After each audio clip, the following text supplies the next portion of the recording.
O Na Telinha completa 20 anos nesse mês de junho e selecionamos 20 personalidades que fizeram ou fazem a história da nossa televisão. Hoje a gente recebe Márcio Gomes, jornalista na CNN Brasil. Márcio, primeiro, muito obrigado pelo tempo disposto, por colaborar aqui com a gente do Na Telinha. E primeiro, quero começar por algo mais relax e saber quem que é o responsável pelo seu figurino, já que você é um dos poucos caras da televisão que utilizam, além do terno, o lenço no paletó. Márcio, obrigado. É, acho que pouca gente usa gravata hoje em dia. Uhum. Eu já tive uma fase que eu tirei a gravata, mas pelo destino, vontade de outras pessoas, voltou a gravata. E aí eu comecei a botar esse lencinho no Japão, quando eu fui correspondente lá, e Hum. nem sei por quê, deu vontade. Foi até a minha mulher que comprou talvez o primeiro, e eu comecei a experimentar e vi que dava para fazer combinações interessantes, ficava diferente. E quem me veste sou eu. É A minha você mulher me mesmo. ajuda um pouco na questão dos lencinhos. Vários dos Aham. lenços que eu uso são feitos de. é, no Japão você consegue comprar retalho de kimonos Aham. antigos, usados. Então, vários dos lenços que eu uso são feitos de retalhos. Minha mulher fez, costurou de retalhos de kimonos antigos. Ela fez Uhum. o lenço quadradinho, né? Square pocket, como se fala em inglês, quadradinhos. E outros eu comprei já, ou eu compro de vez em quando. Não é barato esses lenços, então eu não compro muito. Então você tem a certeza que o lenço que você está vendo ali, alguns devem ter 5, 6, 7, 8 anos. E eles já se repetiram então. Você Ah, já já. repetiu Eu, algumas eu, tenho, vezes. eu tenho muitos lenços, mas eles se repetem com uma boa frequência. Nossa, que isso. Aí, então, para quem vê o Márcio na televisão e sempre vê ele na estica, aí está a explicação. Márcio, você está às vésperas de completar já meia década, né, na CNN Brasil. Queria saber quanto tempo que você ficou sem dormir até aceitar a proposta da CNN e deixar a Globo, enfim. Teve algum período de análise profunda para você aceitar esse convite da CNN, já olhando nesse recorte de 5 anos? Já, já. E é interessante o recorte de 5 anos que você dá. Eu acho o prazo de 5 anos. Eu também acho importante esse prazo de 5 anos, esse tempo de 5 anos. E é um bom exercício olhar para trás e ver de onde a gente veio, de onde a gente saiu. Acho que é sempre bom fazer Uhum. esse exercício. Não interessa se você tem mais de 30 anos de carreira como eu, ou se você está no começo. Olhar para trás e perceber de onde você veio é interessante para você entender para onde você pode estar indo, para abrir estradas, abrir rumos. E sim, não foi uma escolha fácil. Eu estava muito bem na TV Globo. Eu tinha Uhum. acabado de voltar, acabado não, eu tinha voltado há 2 anos da minha correspondência, do meu período de correspondência na Ásia, e estava meio sem rumo ali na TV Globo, estava meio sem uma função definida. Eu era repórter do Jornal Nacional, mas quando veio a pandemia, e adoro ser repórter, não tem problema nenhum para isso, Uhum. adoro mesmo, e se a gente puder falar disso mais para frente, eu vou adorar. Uhum. Mas eu sinto falta do estúdio, eu estava sentindo falta de estúdio, especialmente porque eu já estava 2 anos na rua como repórter do JN e vindo de 5 anos da correspondência na Ásia. Então eu estava sentindo falta de estar em estúdio, mas não tinha nenhum estúdio para mim. E aí você tem que entender que em alguns momentos há limitações no lugar onde você trabalha e a gente tem que respeitar essas limitações. Não interessa se você é o mais novo da casa ou se você tinha, como era o meu caso, 24 anos e quase 25 anos de carreira naquela casa. Uhum. É, Só que aí eu fui entendendo, fui entendendo, fui entendendo, e aí veio o convite da CNN. E aí, quando veio o convite da CNN, eu por acaso estava no SP2, iria ser oficializado no SP2, mas a proposta da CNN foi muito boa. E eu não digo só uma proposta financeira, de trabalho, de equipe nova, de jornal novo, e talvez a mudança de rumos e ares que eu precisava depois de tanto tempo. Não que seja problema ficar a vida inteira numa empresa, eu não acho problema, mas Uhum. há problema se você percebe que você não tem mais um campo de crescimento. Adorava as pessoas, ainda adoro as pessoas, as que estão lá, pelo menos ainda adoro. É, Sinto muita saudade dessas pessoas, da convivência na redação, no trabalho, mas Uhum. definitivamente não foi uma troca fácil por causa de tudo isso, do sentimento que eu carrego quando eu trabalho junto com a equipe. Eu crio um sentimento muito forte com a equipe e com o lugar. E depois de tudo que aquele lugar me proporcionou, todas as experiências profissionais e crescimento profissional, mas era hora de mudar. E, de novo, não foi fácil. Foi muita conversa com amigos, com a minha esposa, principalmente. É, mas foi a melhor troca que eu posso ter feito na minha vida. Se não houvesse a proposta da CNN Brasil, você teria pedido demissão tanto quanto os outros que pediram da TV É Globo naquele difícil dizer momento? isso agora, mas eu tinha acabado de receber esse novo desafio. Depois de ainda era a pandemia, a gente lembra disso, né? Era no começo da pandemia, na Sim, verdade. sim. No começo não, a pandemia começou em março, Comecinho, é. fevereiro de 2020. Eu saí em outubro de 2020. Eu ainda estava meio sem função ali. A pandemia mudou muita coisa. A pandemia na TV Globo me deu uma das oportunidades mais ricas que eu tive, que foi o Vamos combate ao falar disso. coronavírus. É, Foram três, Sim. 4 meses de programa intensos, desafiadores. É, Se quiser, a gente fala sobre isso mais para frente também. Mas depois do programa, eu fiquei meio sem rumo. Minto, depois do programa, eu fui para o SP2. Era para ser. Ah, Desculpa, perdi a palavra aqui agora, estou pensando mais na palavra em inglês do que em português. Era para ser Não tem temporário problema. durante a pandemia, Ah, mas sim. aí eu recebi a Sim, informação sim. de que eu seria efetivado no SP2, mas veio o convite da CNN. E aí falou muito mais alto, tudo de mudança, de desafio que eu ainda tinha pela frente, que eu acho que ainda tenho pela frente, apesar de toda a experiência que eu tenho, toda a idade que eu tenho, ainda acho que eu tenho muito a aprender. Que isso. E aprendo todos os dias. Então, esses 5 anos foram basicamente 5 anos de aprendizado, também de crescimento, mas de aprendizado. Crescimento, eu digo, na carreira, de compartilhar conhecimento, de crescer junto com a emissora. Mas como eu aprendi? Claro, sem dúvida. E uma das últimas imagens que eu tenho de você na TV Globo, particularmente, era justamente com o Ah, combate ao coronavírus por lá. Eu queria que você lembrasse, não sei se você lembra, já passou algum tempo, mas eu acho que isso foi muito marcante na sua carreira, não só na sua carreira, mas do mundo inteiro, né? Todo mundo lembra mais ou menos o que estava fazendo naquela época. Eu acho que você também deve lembrar um pouco bem. Se você puder, Marcos, fazer um exercício das primeiras notícias do vírus até a explosão da pandemia. E também, se você lembra, como é que foi para você aquele primeiro trimestre de 2020, até você ser efetivar. A Globo derrubou vários programas e tudo mais, mas um pouco antes disso, você lembra como é que você estava até acontecer tudo aquilo que a gente eu era viu repórter do acontecer? Jornal Nacional e vinha fazendo. Eu era repórter do Jornal Nacional durante a semana. Aos finais de semana, eu fazia as folgas do Jornal Hoje. Na época era a Maju, que apresentava o Jornal Hoje. E, Verdade, sim. e eu lembro que eu fiz algumas reportagens. Eu fiz uma das primeiras reportagens de coronavírus, eu acho, aqui em São Paulo, para o Jornal Nacional, como a Prefeitura de São Paulo se preparava, porque a gente já estava vendo casos. A doença tinha surgido na China, foi para a Europa, fez aquela Uhum. tragédia na Itália, depois foi com mais força para os Estados Unidos e a gente sabia que ia chegar no Brasil. Devia ser novembro, dezembro, janeiro. A gente começou a fazer essas reportagens. Desculpa se a data está errada, eu realmente não vou lembrar. E eu lembro de ter feito essa reportagem Uhum. muito. Eu lembro muito bem da reportagem. Era o monitoramento de pessoas que podiam estar com a doença. Não, mas a doença não tinha chegado aqui ainda. Isso talvez tenha sido depois, então. Desculpa, eu não vou lembrar realmente as datas ou as reportagens que eu ia Aham. fazendo, mas eram pequenas reportagens para o Jornal Nacional, como a cidade se preparava, mas principalmente no Jornal Hoje aos sábados, como o mundo estava enfrentando aquilo. E o mundo já enfrentava aquilo. A China já estava, eu lembro da notícia, construindo hospitais em 5 dias. Aqueles hospitais de lata modulados. A China com Uhum. aquela capacidade velocíssima de fazer as coisas, construindo hospitais para receber os doentes. A Itália, as mortes acontecendo, os casos chegando nos Estados Unidos. E aí todo o drama lá da falta de saúde pública, como aquelas pessoas iam ser atendidas. E o pânico que havia. O que vai acontecer com aquelas pessoas que não têm plano de saúde nos Estados Unidos? Vou morrer em casa. O que vai acontecer quando essa doença chegar no Brasil? A proximidade que existe nas comunidades, as favelas, como é que vai ser isso? Enfim, já havia toda uma preocupação e a gente acompanhando isso no jornalismo. Uhum.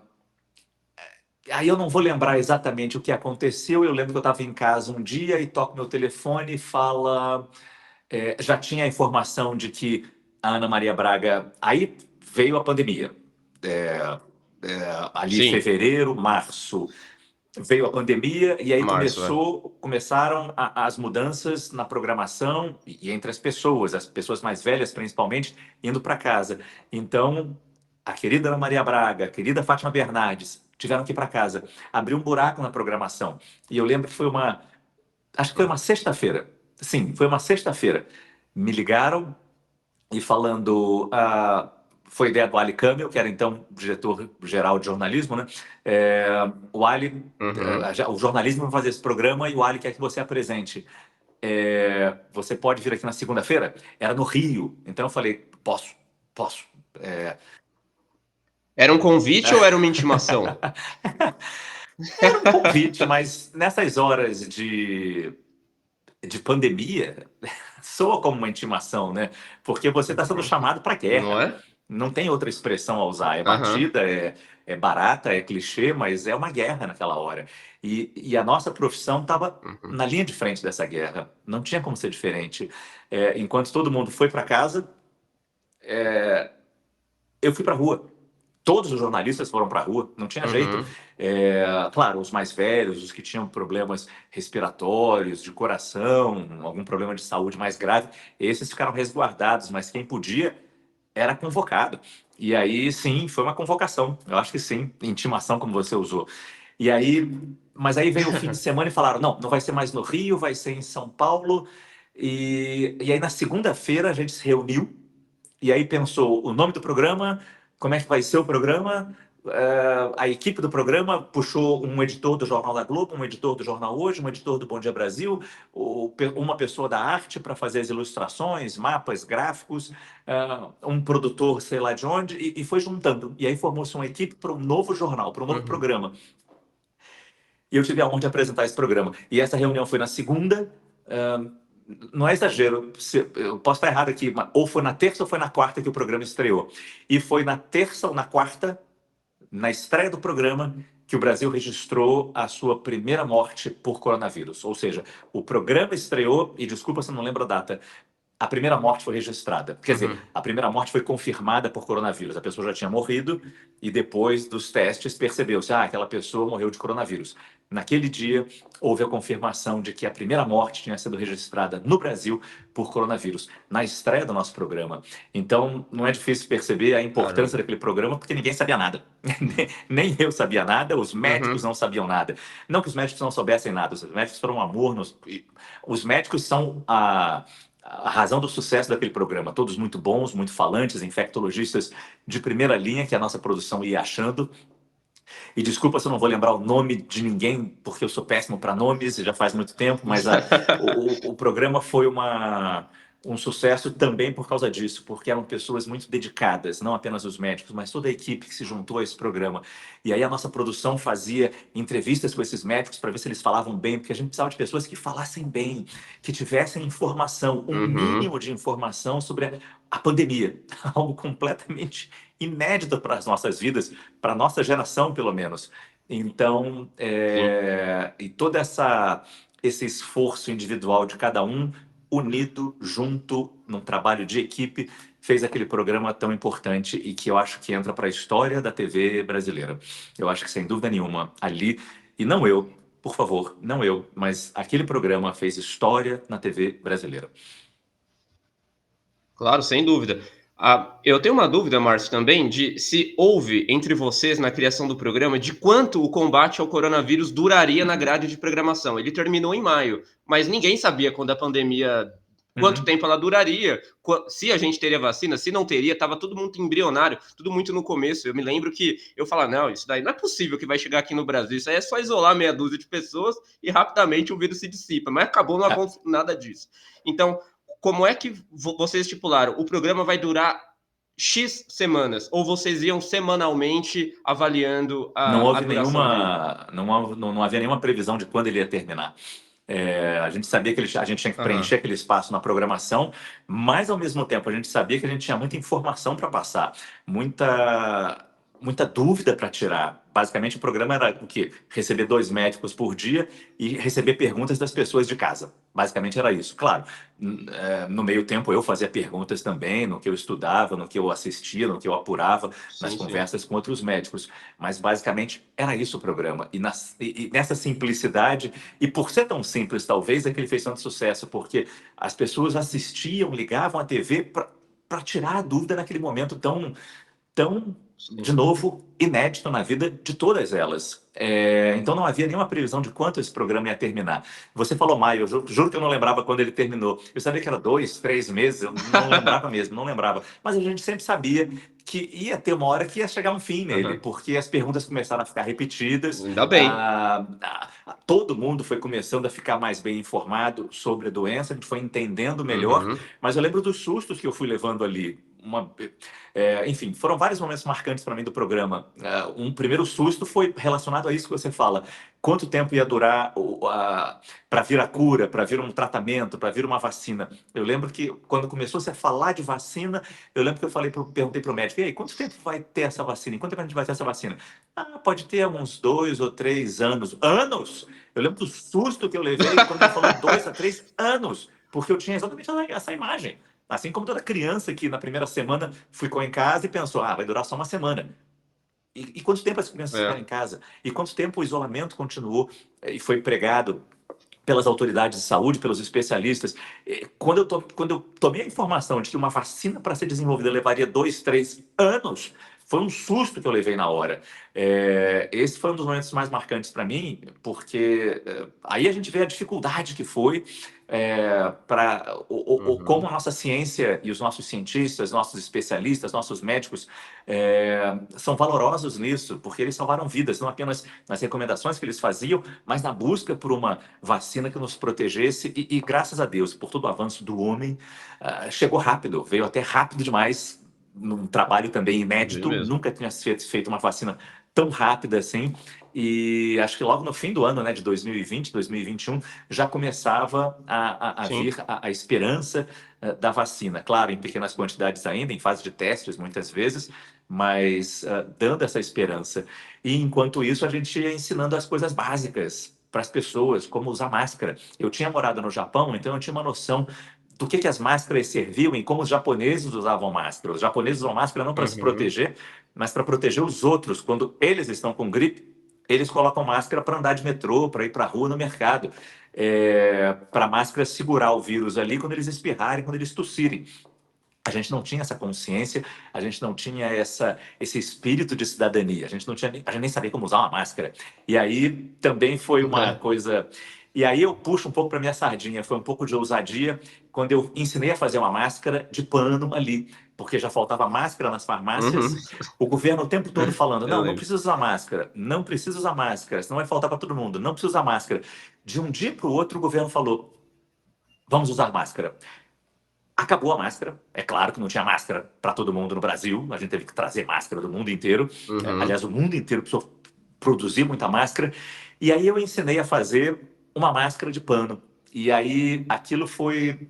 Até hoje eu recebo vídeos das pessoas brincando ou até agradecendo por como eu ensinei a fazer a máscara. Eu aprendi a fazer aquela máscara na internet, e aí eu perguntei só para o meu chefe: posso Uhum. ensinar a fazer essa máscara? Claro, consultei os médicos antes. Essa máscara de pano funciona? Não é a ideal, mas funciona. Vai conter alguma coisa ali. Se a outra pessoa tiver de máscara de pano, também ajuda a conter. É muito fácil falar agora, olhando para trás, máscara de pano era besteira, não funcionava nada. A gente Uhum. ficou muito tempo em Uhum. casa, como é que é? O fique em casa era besteira. É facílimo falar isso agora. É a coisa mais fácil do mundo Uhum. viver olhando pelo retrovisor. Eu sabia que aquilo iria acontecer. Na época a gente não sabia. Na época a gente não sabia nada Não, daquela não doença. O sabia. que a gente sabia é que tinha gente morrendo na China, mas os números não eram muito claros. E tinha gente morrendo na Itália. E ali os números eram claros. Então a gente tinha que se proteger de qualquer Sim. maneira, da maneira que a gente pudesse. Vai fazer mal para a economia. Gente, eu prefiro me manter vivo, desempregado, do que. E eu sei que é terrível perder o emprego. Eu sei como as pessoas sofreram, como negócios sofreram, como empresas sofreram com o Fique em Casa. Mas não tinha alternativa. Não tinha alternativa. A gente olhando para fora, vendo o que estava acontecendo, como é que a gente vai se proteger? Ninguém sabia nada daquilo. Então, ensinar a fazer uma máscara de pano ali era aquela contribuição que a gente podia dar naquele momento para tranquilizar as pessoas. Olha, com isso aqui você pode pegar o seu ônibus, com isso aqui você pode ir ao mercado com um pouco mais de segurança para não pegar essa doença tão misteriosa e tão desconhecida. E o quão estafante foi esse período para você, Márcio? Porque em uma realidade que a gente não sabia o que ia acontecer, cheio de cuidados, né? Imagino que quem era escalado para trabalhar naquela época, principalmente você diante das câmeras, com um programa diário, com muito trabalho, com muita informação, o quão estafante foi esse recorte da sua jornada profissional num momento tão importante e histórico e único. E espero que não volte nunca mais esse momento para a história do Foi mundo, muito né? estafante, profissionalmente e pessoalmente falando, porque eu saía para ir para casa, mas via minha mulher presa em casa, meus filhos presos em casa, no auge da juventude Uhum. deles, em 2020 eles deviam ter, sei lá, 12 anos, a minha filha menor, meu filho maior, 15, 16 anos, então era terrível vê-los presos em casa, sem poder encontrar os amigos, sem poder e o peso disso para a saúde mental foi de muito sofrimento, muito sofrimento. E ao mesmo tempo, como você falou, do trabalho, de ter que acompanhar o noticiário. Eu trabalhava de manhã, o programa era de manhã, e depois eu ia para casa, e à tarde tinha o então ministro da Saúde, o Henrique Mandetta, ele fazia todo dia uma Uhum. entrevista coletiva. Aquilo também foi algo sensacional, fenomenal. O ministro Mandetta ali, muitas pessoas fazem algumas críticas a ele, mas ali eu tiro o chapéu porque era a maneira que se tinha de disseminar informação. E ele é médico, ele é profissional da medicina, então melhor do que ninguém ele sabia o que é transmitir informação correta para as pessoas.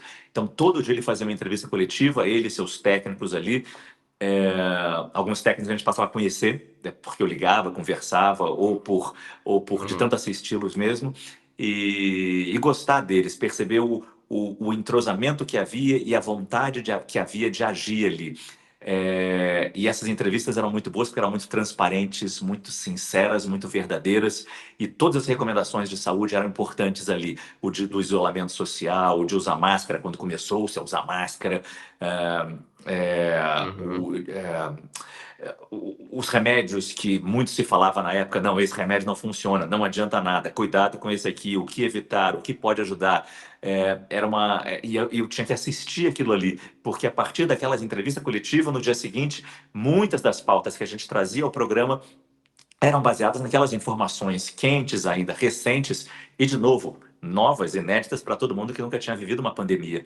Então, eu ficava trabalhando o dia inteiro, praticamente. Eu ia para casa e ligava a televisão e ficava Nossa. acompanhando, ou no computador, claro, na internet, como a doença se desenvolvia em outros lugares, conversando com pessoas, médicos, e assistindo às entrevistas coletivas, conversando com gente do governo. E no programa, uma curiosidade é que também, dentro desse ineditismo, o cenário era basicamente duas tapadeiras laterais azuis. O fundo tinha um Aham. telão onde jogava-se informação, gráficos, números, e a bancada era meio que improvisada. Eu não lembro de que programa era. Aquela bancada era adaptada de algum programa de televisão. E aí, no Uhum. primeiro dia, na primeira semana, o Ali Campbell falou, porque eu entrevistava médicos todo dia, e todos os dias eram esses médicos que estavam na linha de frente do combate à doença, eram infectologistas. E no comercial, eles conversando entre eles, falavam: estou com um paciente grave agora. Chegaram mais dois, está faltando leito em tal lugar, não sei o quê. Putz. E eu, de frente com aqueles médicos que podiam ficar doentes e transmitir a doença para mim e para o pessoal do estúdio. Então a bancada, foi o Ali que percebeu também, essa bancada está pequena, vamos aumentar a distância. Então fez-se um puxadinho na bancada para aumentar a distância dos entrevistados, Uhum.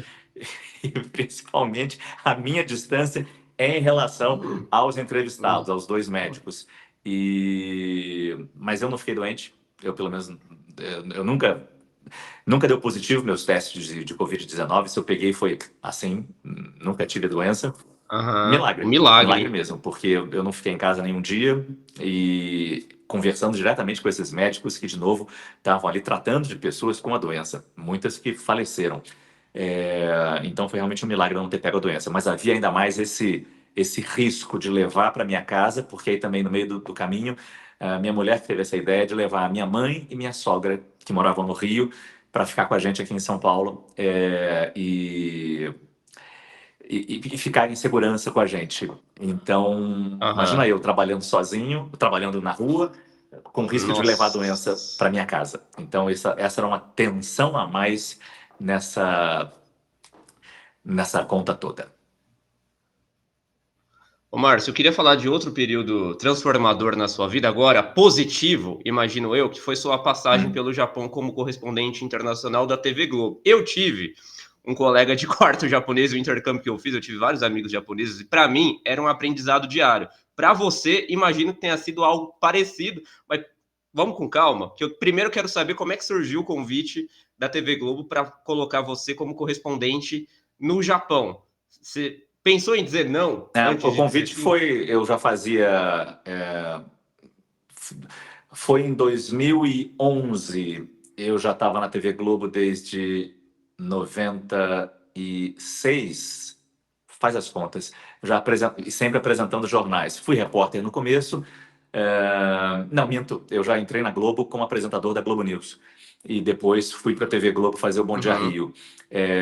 Claro, fazia reportagens também, porque adoro fazer reportagens, mas sempre fui apresentador.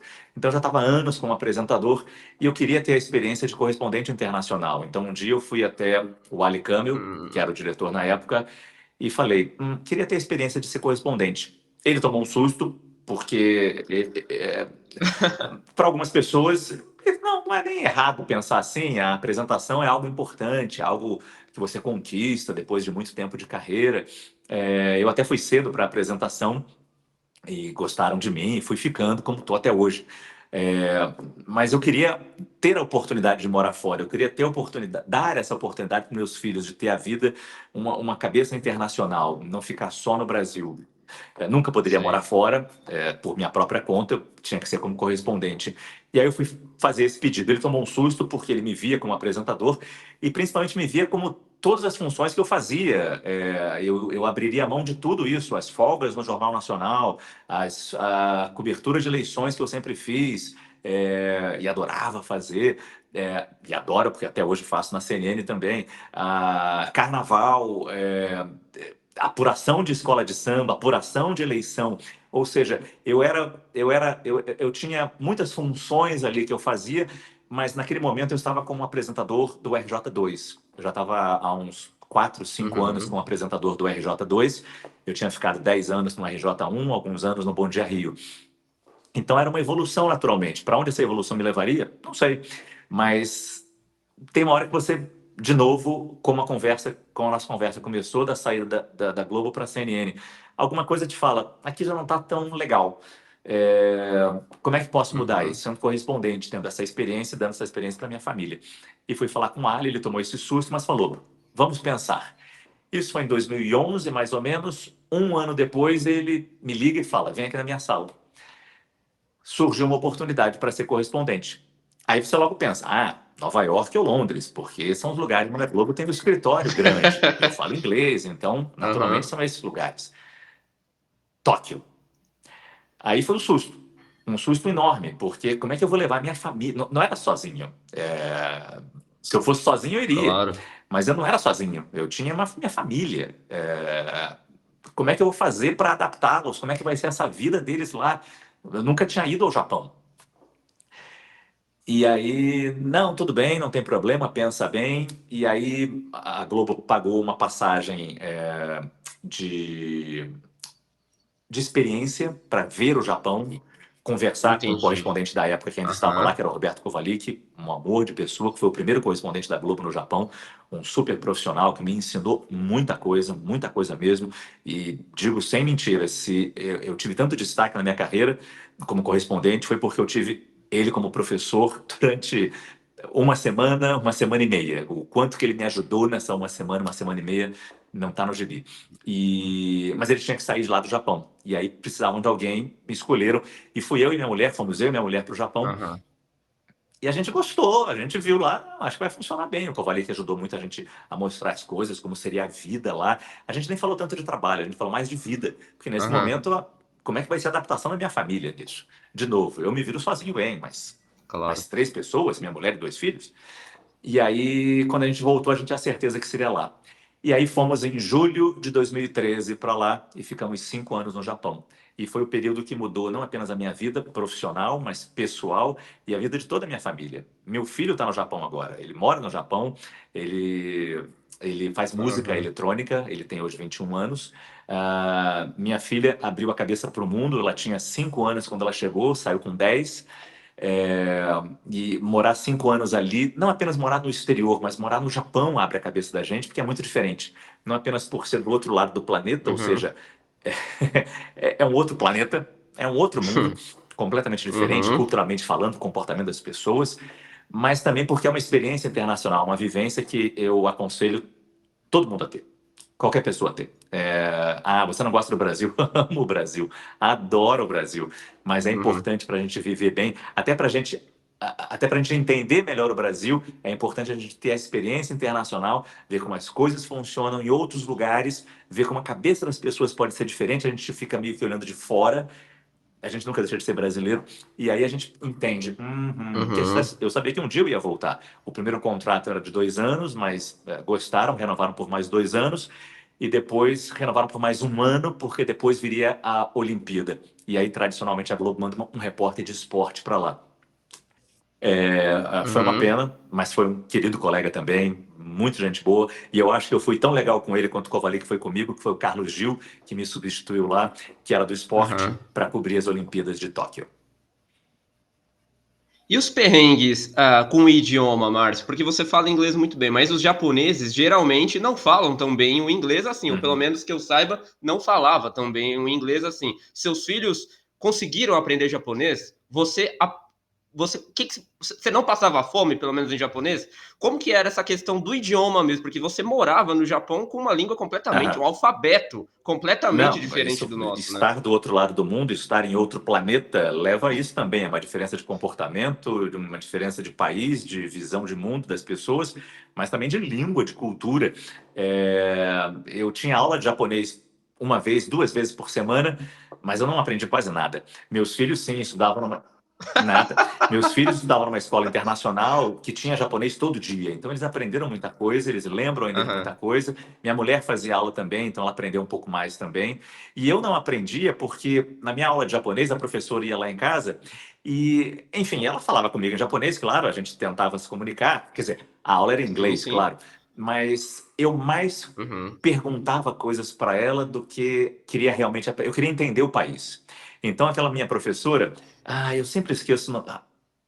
Depois eu vou tentar lembrar o nome dela, porque é muito importante. Ela foi muito importante Aham. nesse meu tempo lá, porque ela me abriu os olhos para vários temas que, naturalmente, como gaijin, como uma pessoa estrangeira vivendo lá, eu não teria acesso. E tudo isso nasceu nas conversas que eu tinha com ela. Ela era uma péssima professora, porque ela aceitava que o aluno falasse com ela em inglês o tempo todo e fizesse mais perguntas. Mas eu acho Meu que o japonês Deus. é muito assim, muito gentil, né? É, quase Aham. subserviente quando você tem uma relação de, não de poder, mas de pagamento. Eu tinha que pagar a minha professora, então ela acabava Uhum. entrando mais no meu desejo de aprender sobre o país. E, por favor, eu não quis falar mal dela, não, ela é uma excelente professora, mas eu fazia tantas Claro, perguntas claro. que ela deve ter falado, desisto, não vou ficar me gastando aqui, trazendo de volta a aula, não. Vamos responder esse gaijin. E aí ela me ensinou, nas perguntas que eu fazia, algum entendimento daquele mundo tão diferente. E aí, quantas matérias, quantas reportagens surgiram daquela conversa. Mas sim, os perrengues eram muitos, mas todos engraçados. De ir no mercado Uhum. e não entender aqueles produtos ali, o que era sal, o que era açúcar, porque os rótulos são Aham. diferentes. Na farmácia, então, é uma loucura. Mas todas as embalagens têm um desenhozinho. Então, se tem a embalagem de um remédio para dor de dente, você tem um bonequinho com a bochecha inchada vermelha. Isso é dor de dente. Talvez seja uma Perfeito. espinha também para a bochecha, na pele, não sabemos. Você vai experimentar. Mas isso era mais engraçado do que realmente perrengue. Eu lembro logo nos primeiros dias, Aham. quando a gente foi comer num restaurante e a gente pediu um prato, um cardápio todo em japonês, e a gente sabe lá se comunicando como. Eles são muito gentis, eles realmente não falam muito inglês, como você falou, o Sim. inglês deles é péssimo, mesmo entre os mais jovens. Depois da Olimpíada, certamente melhorou um pouco, mas quase nada, quase nada. E aí eu lembro que a gente pediu um prato, e aí veio um prato com umas coisas mexendo assim, eu lembro dos quatro fazendo assim, um movimento em direção ao prato. Hã? O que que é isso? Os quatro, minha filha de 5 anos, uma boneca, meu filho bonitinho também, minha esposa linda, os quatro com uma cara de susto assim. Hã? O que que é aquilo? Era uma Era escama de peixe que quando vem quente ela fica se mexendo ainda. A gente crente que é uma coisa viva, uma minhoca viva, porque de novo na nossa ignorância a gente Meu achava que Deus. tudo é escorpião, tudo é minhoca, tudo é grilo, tudo é, é, é, é grilo mesmo, ou gafanhoto que se come. Claro que se comem essas Aham. coisas na Ásia, mas em Tóquio você tem que batalhar, tem que lutar muito para achar coisas diferentes.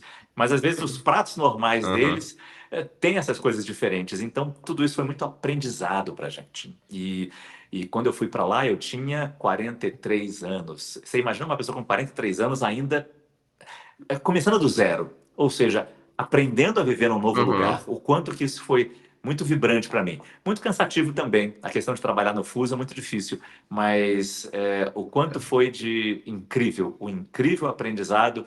E essa temporada no Japão, você tem razão, mudou a minha vida, mudou a vida da família inteira e está guardada no nosso coração como uma das mais importantes das nossas vidas.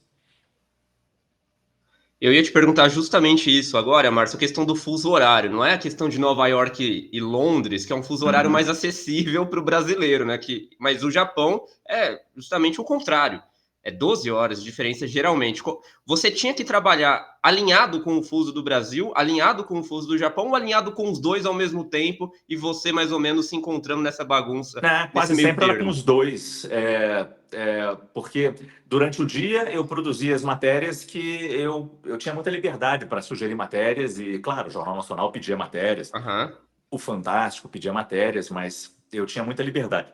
Ai, desculpa, eu tinha muita liberdade para conduzir a minha própria pauta e fazer matérias. E, particularmente, eu adorava as reportagens que eu fazia, eram muitas de comportamento, e adorava, adorava. Uhum. E, enfim, posso lembrar de várias aqui legais. Mas aí eu fazia isso durante o dia.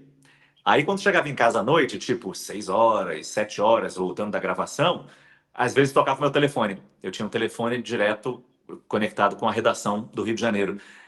Aí é o Ah, pessoal da manhã no Brasil. Já era 7 horas da noite na no Ásia, Brasil. 7 da manhã no Brasil.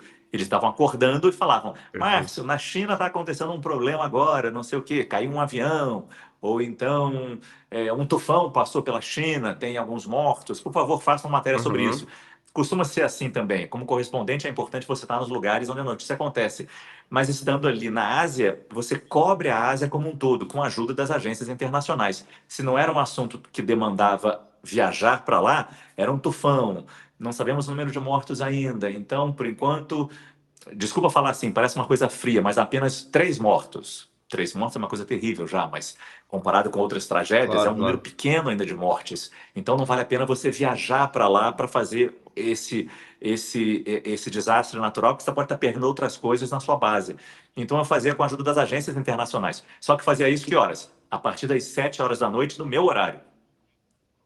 Então eu passava Nossa. algumas vezes a madrugada toda trabalhando, olhando as imagens, escrevendo o texto, tentando ligar para alguém, principalmente embaixadas brasileiras nesses lugares, para entender se havia brasileiros feridos naquele desastre, naquele tufão, coisas assim.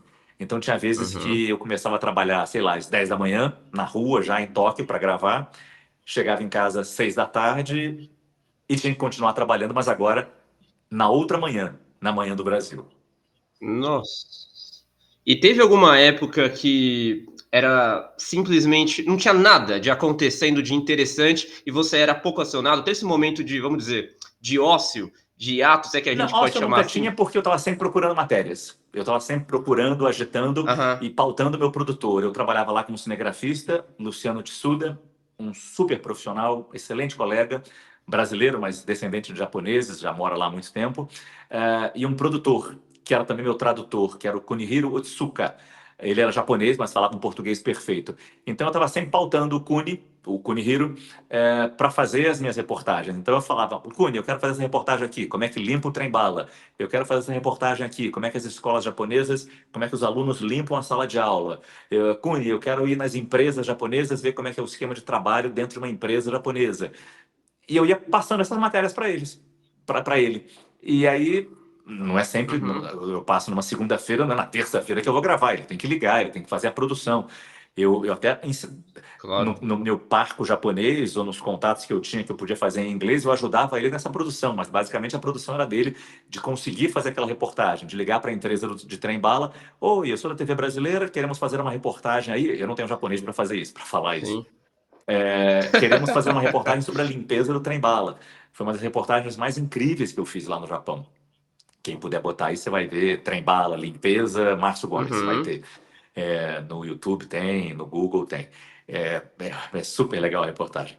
E aí, mas nem sempre ele conseguia para o dia seguinte. E às vezes o Brasil não demandava nada, não acontecia nada importante ali na Ásia, de forma geral. Então, tinha dias que realmente pode soar como ócio porque não entrava no ar. Mas certamente eu estava trabalhando ali, Aham. buscando matérias, procurando matérias, até porque eu sabia que era muito caro manter um correspondente no Japão. Um correspondente com família, Claro. uma equipe lá, um cinegrafista e um produtor. Então eu tinha que fazer render aquela equipe ali.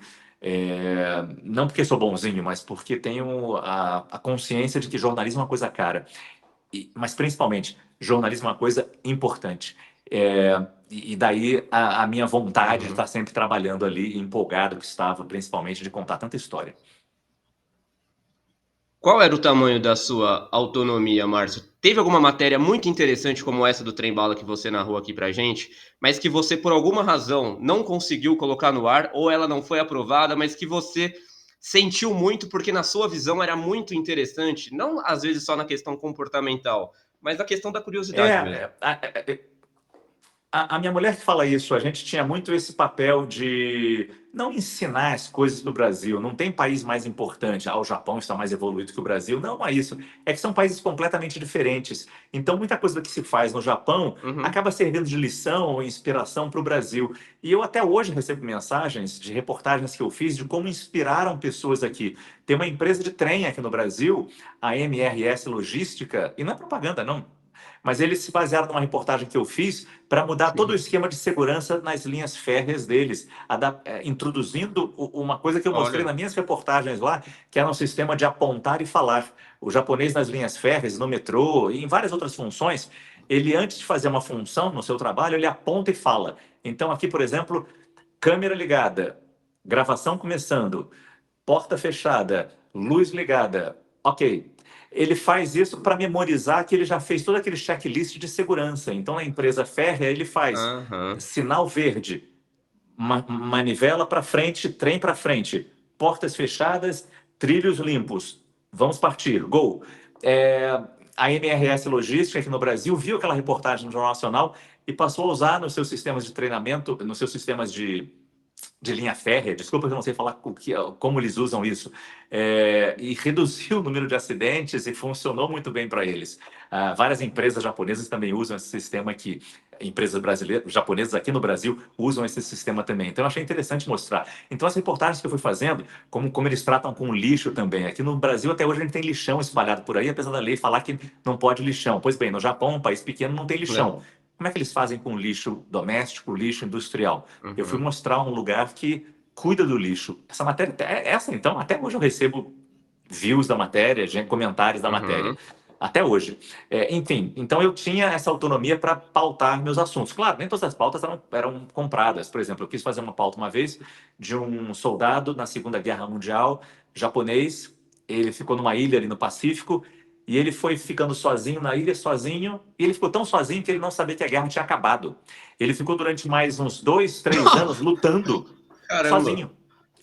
Inclusive lutando contra japoneses que chegavam lá e falavam: por favor, soldado Onoda, acabou a guerra. Ele achava que era uma armadilha dos americanos, então ele atirava contra as pessoas que chegavam.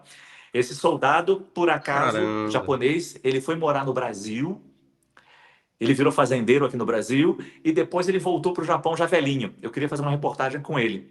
É, e também queria ir nas Filipinas, porque era uma ilha nas Filipinas onde ele ficou. Enfim, aqueles sonhos de repórter, de mostrar uma super reportagem dessa, um super personagem. Sim. Mas aí não aprovaram, e aí eu insisti mais uma vez, e no final ele morreu. E aí não. E aí, Caramba. desculpa, eu não lembro se ele morreu no Brasil ou se ele morreu no Japão. Mas ele morreu. E aí, infelizmente, não deu mais para fazer a reportagem com Hum, ele. Mas sim, é normal, você propõe matérias, elas nem sempre que aceitam as pena. matérias. Às vezes eu até insistia um pouco, não, gente, confia que essa é legal, essa vai ficar bacana. Muitas vezes Uhum. eles confiavam e ficava legal. Outras vezes não ficava legal também. Não tem nenhum super-herói aqui. Mas de novo, é um trabalho de Uhum. equipe também, propor, e você tem que entender no que o Brasil está atento, no que interessa ao Brasil. Às vezes, quando a gente está fora, a gente acha que tudo é interessante. A gente perde um pouco a. É preciso não perder, mas pela Verdade. distância você perde um pouco a noção do que o Brasil está interessado ou não. É, Uhum. Às vezes a gente se estressa, a gente fica irritado por isso, mas não tem jeito. De novo, tem que ser um vai e vem de vontades e desejos ali e entender. Uhum. Márcio, que você cobriu tufão no Japão, a gente sabe, desaparecimento de Boeing também, eu lembro que você já cobriu, mas eu queria saber como é o modus operandi de um correspondente exatamente para o pessoal entender. Pessoal que quer, sonha em ser correspondente internacional, por exemplo, a Globo vai lá e te coloca como correspondente em Tóquio, como foi o seu caso. Como é que funciona para escolher a casa, aluguel, escola para os filhos? Você recebia em ien, por exemplo, ou você recebe em dólar que era convertido? Como que funciona Bom, eu essa confesso que agora mecânica? não sei como é que tá, porque, mesmo porque até a Globo não tem mais correspondente no Japão. O último foi o Carlos Gil, depois da Olimpíada, ele retornou para o Brasil. Mas na minha Uhum, época, e foi tudo facilitado, porque a gente tinha o Kovalik antes lá. Então eu fiquei no mesmo apartamento que era do Roberto Kovalik. perfeito. Era um apartamento bom, bem localizado. Por coincidência, ficou perto da escola das crianças, dos meus filhos. Então era um apartamento muito prático para a gente. Eu confesso que eu não lembro agora, eu acho que havia um acerto. As coisas no Japão são muito caras, então a Globo me ajudava a pagar o Uhum. aluguel. Eu acho que era metade do aluguel era pago pela Globo, a outra metade era pago por mim. Tinha um desconto direto no meu salário. Mas eu não vou lembrar realmente. A gente tinha um plano de saúde internacional, mas Aham. a saúde pública no Japão é muito boa. Então a gente volta e meia. é, O plano internacional ajuda você ir numa clínica que fale inglês. Os hospitais públicos japoneses muitas vezes não falam Uhum. inglês. Aconteceu de eu precisei de um hospital público uma vez japonês, foi uma dificuldade falar com eles, mas consegui. De novo, tem muita boa vontade. Mas, assim, e digo até agora, usando até não usando apenas a experiência no Japão, mas usando a experiência dos nossos correspondentes aqui. A CNN tem correspondente em Londres, tem dois correspondentes nos Estados Unidos, tem correspondente em Buenos Aires. De novo, a palavra parceria. Eu confesso que eu não sei como é o esquema de Uhum. aluguel deles, acredito que não seja mais num esquema de pagar aluguel, mesmo sendo cidades caras como Washington, Nova York, Londres, nem se fala. Buenos Sim, Aires sim. agora está ficando cara. Eu não sei como é que é o esquema de Tá bem caro. divisão de aluguel, mas certamente há uma conversa muito intensa ali, porque a realidade é muito diferente de Nova York com São Paulo. É uma cidade muito mais cara, Nova York. Então, É. há de ter uma compensação aí no salário. E como é que esses colegas da CNN trabalham hoje em dia? Tem liberdade para propor suas sugestões de reportagem, de entradas ao vivo? Claro que tem. Eles, melhor do que ninguém, sabem qual é o assunto quente nas suas cidades ali. Mas, ao mesmo tempo, tem as nossas demandas aqui, entendeu? O Trump, principalmente, como o Uhum. Trump está afetando o mundo. Então, é natural que a gente tenha nossas curiosidades sobre como o Trump está governando e como isso afeta não apenas os Estados Unidos, mas pode nos afetar também nessa troca de informações que tem que ter sempre entre a base, a redação principal e o correspondente. A gente conversa muito com a Mariana Janjaco, a correspondente da CNN em Washington, e a nossa correspondente em Nova York, a Priscila Yasbeck. E trocamos muito com elas e o que elas dizem, o que a gente sugere, para ver onde a gente encontra um lugar comum aí do que é mais importante para quem nos assiste, qual é a informação mais relevante que merece ser tratada naquele dia ali. E o Trump tem notícia relevante todo dia. Não necessariamente relevante, Tá, mas tem entendi. notícia barulhenta, com barulho todo dia. Relevante a gente não sabe Uhum. se é. Muitas vezes ela soa relevante, ela faz muito barulho, mas talvez ela não seja tão importante assim. É quase que uma cortina de fumaça para esconder alguns problemas ou limitações que ele tem. Mas aí é outro assunto político, Uhum. não É precisamos outro entrar nisso. assunto. Mas definitivamente o trabalho do correspondente é É. muito ligado ao da redação, mas a redação do Brasil. Mas é claro que elas, o Américo Martins, nosso correspondente em Londres, e a Luciana Tadeu, nossa correspondente em Buenos Aires, existe uma ligação muito próxima com a redação da CNN Brasil, com esses profissionais, mas é claro que eles precisam ter autonomia para dizer: eu acho isso mais importante, acho que tem que ser assim. E muitas vezes a redação tem que Claro, confiar nessas pessoas. claro. E por que você voltou para o Brasil, Márcio? Quão você sofreu quando a TV Globo disse: Márcio, vamos ter que te puxar para o Brasil novamente? Porque, pelo que eu vejo sempre de você, e aqui também, mais uma vez, eu tô vendo isso, você falando com muito carinho, com muito apreço do Japão. Eu imagino que deva ter sido viver um luto, Foi. A não? luta é muito forte, mas porque de novo era bom voltar para o Brasil também.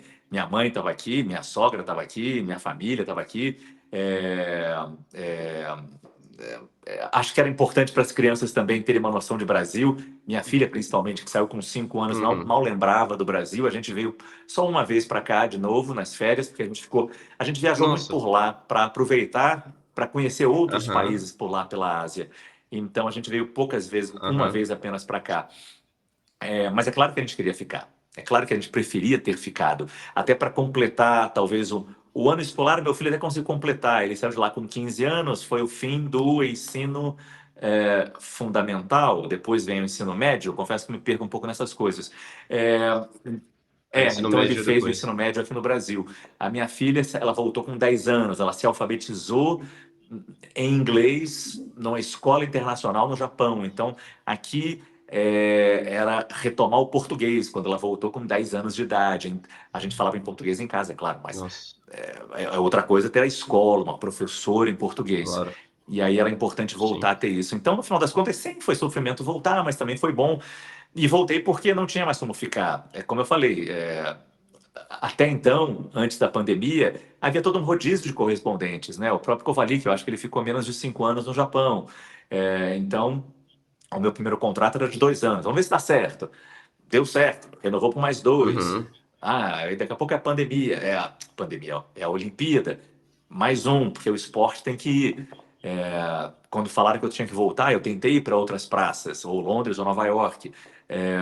É, triste demais, porque eu não queria sair de Tóquio, mas ok, para Nova York, ok, para Londres. Cidades Uhum. incríveis, mas, enfim, para mim nem se comparam com Tóquio. Mas não tinha como. Havia uma questão financeira também, estava caro demais. A Uhum. Olimpíada, claro, era importante, e o esporte da Globo passou a pagar aquele correspondente ali. E ainda mais um profissional como o Gil, que faz o esporte bem como ninguém, e também cobre outros assuntos bem como ninguém, um super profissional. Ele fazia os dois lados, entendeu? Então, para o jornalismo era ótimo, era o esporte que pagava, o jornalismo se beneficiava daquele super profissional sem ter grandes gastos ali. De novo, um super Uhum. profissional. Mas aí depois, de novo, veio a pandemia, adiou por um ano, o Gil ficou por mais um ano lá em Tóquio, por causa da pandemia, até a Olimpíada, que era de 2020, ser realizada em 2021. E Sim, depois ele sim. voltou e não tinha mais ninguém lá. Quer dizer, houve mudanças e nenhuma crítica aqui à TV Globo, nenhuma, porque, de novo, a gente sabe como a questão financeira importa, você bota na balança, tá tendo prejuízo aqui, a gente tem que economizar, o que a gente vai cortar? E aí você corta onde Uhum. considera-se menos importante. Eu acho um erro porque a Ásia está sem ninguém. E a Ásia não tem só o Japão, que é um país rico em matérias. Tem a China, tem a Coreia do Sul, que é importante também, a Coreia do Norte nem Sim. se fala. Uma próxima guerra, o que dizem pode ser a China invadindo Taiwan, e não tem ninguém ali perto para dar esse apoio. A CNN usa muito o apoio da nossa irmã CNN Internacional. E a CNN Internacional tem um correspondente em Tóquio, a CNN Internacional tem correspondente em Pequim, a CNN Internacional tem correspondente em Taiwan, na cidade de Taipei. Então, a gente mal bem usa essa estrutura, nos dá uma guarida. Não é a mesma coisa de ter o nosso próprio correspondente, mas já temos uma ponte com essas pessoas que nos ajuda muito. E você voltou recentemente para o Japão, Márcio, mas agora de uma Hum. outra maneira, né, para realizar um baita documentário. Ele está disponível aqui no YouTube. Quem não assistiu ainda, assista, porque o documentário é muito bom. E eu vi você falando que encontrou algumas diferenças, tinha, você mostrando arranha-céu lá e tudo mais. Mas você sentiu alguma mudança de comportamento do povo japonês em relação ao período que você viveu lá? Ou seja, nesse período que você ficou fora, você voltando, você sentiu alguma mudança de comportamento do Não, povo bom, primeiro eu fiquei japonês? pouco tempo Ou não? lá, eu fiquei uma semana, um pouco mais de 2 semanas talvez, para fazer 5 reportagens para o CNN Prime Time, o jornal que eu apresento às 8 da noite, mas que viraram também um documentário no fim de semana. E muito obrigado pela sua lembrança. Está no YouTube, é só botar Japão, CNN Brasil, Sim, é sim, fácil sim. achar. É. Então eu não fiquei muito tempo lá. Mas o que eu percebia ainda era um país. Talvez tenha tido mudanças na questão do inglês, por exemplo, depois da Olimpíada. É um país cada vez mais internacional, cada vez mais Aham. estrangeiros vão morar lá, mas ainda com os mesmos problemas de envelhecimento da população, de uma população diminuindo no país, cidades do interior perdendo gente, atraídas que são para as cidades grandes do Japão, principalmente Nagoya, principalmente Tóquio. Nagoya, a cidade de Nagoya Uhum. talvez ainda resista, ainda receba mais gente do que perde em mortes, no envelhecimento. Mas Tóquio é a cidade que ainda cresce de população. Mas eu não vi muita diferença, não. E isso que é o incrível do Japão. Ó, Quem morou incrível, quem morou no realmente. Japão nos anos 70, nos anos 80, nos anos 90, em 2013 a 2018, como foi meu caso, sempre vai encontrar o mesmo país, as pessoas muito dedicadas ao trabalho, muito dedicadas às suas famílias também, mas pensando muito no trabalho, no país e com orgulho do que foi construído ao longo de séculos e séculos de uma cultura muito deles e muito rica. Eu acho que eu arranhei um pouquinho dessa cultura só na minha vivência Uhum. lá e nas minhas reportagens pude passar um pouco disso para os brasileiros aqui. Mas eu não vi grandes diferenças, não. Mas foi incrível esse retorno. E esse retorno me deixou muito orgulhoso também, porque foi o Consulado Geral do Japão, foi o governo japonês, através do Consulado Geral do Japão em São Paulo, que me convidou para voltar. Eles queriam que eu simplesmente, mas por que vocês estão me convidando? Uhum. Não, para você ver como está o Japão. Aí eu falei, posso fazer reportagens? Pode. Eles nem esperavam isso. Pode. Desculpa, você vai querer trabalhar lá? Eu vou querer Aham. trabalhar lá. Eu vou querer ver o que tem de novo no Japão, claro, mas também trabalhando. A CNN topou a ideia e o consulado foi absolutamente Uhum. independente, independente no seguinte sentido. Eles me ajudaram na produção de matérias, por exemplo. Tinha acabado de acontecer um terremoto na província de Legal. Ishikawa. Foi no dia 1º de janeiro de 2024 esse terremoto. E a nossa Nossa. passagem estava marcada para fevereiro, fim de fevereiro, ou seja, os sintomas do terremoto, a destruição do terremoto, ainda estaria muito viva. Eu falei, eu quero ir para essa região, vocês me ajudam a chegar lá? O consulado, o governo japonês nunca falou, não, de jeito nenhum, vai estar feio, você não vai não, você vai visitar só Tóquio e os prédios lindos que estão surgindo em Tóquio. Eles arranjaram motorista, tradutor, Nossa. pagaram tudo isso para a gente ir naquele lugar onde havia problemas ainda de água, problemas de construção, muita gente morreu, muitos prédios caíram, foi um terremoto muito forte, e não houve não houve a gente quer ver a reportagem antes. Não houve um pedido desse. Foi Uhum. impressionante a maneira como os japoneses abriram o país para a CNN Brasil estar lá nessas 2 semanas que nós estivemos fazendo todo tipo de reportagem. Claro, fizemos as matérias leves também, de comida, de visitar Tóquio, como a Uhum. cidade estava, assim, eu senti essa diferença, talvez, que você bem destacou. Os arranha-céus, parece que havia uma nova legislação que permitia prédios ainda mais altos no Japão. Tóquio nunca teve prédios arranha-céus, Hum. né? Talvez por causa do período dos terremotos, apesar da Uhum. tecnologia que eles têm. Mas os maiores prédios do mundo, Taiwan já teve o maior prédio do mundo, Kuala Lumpur já teve o maior prédio do mundo, Dubai hoje tem o maior prédio do mundo ainda, o Burj Khalifa.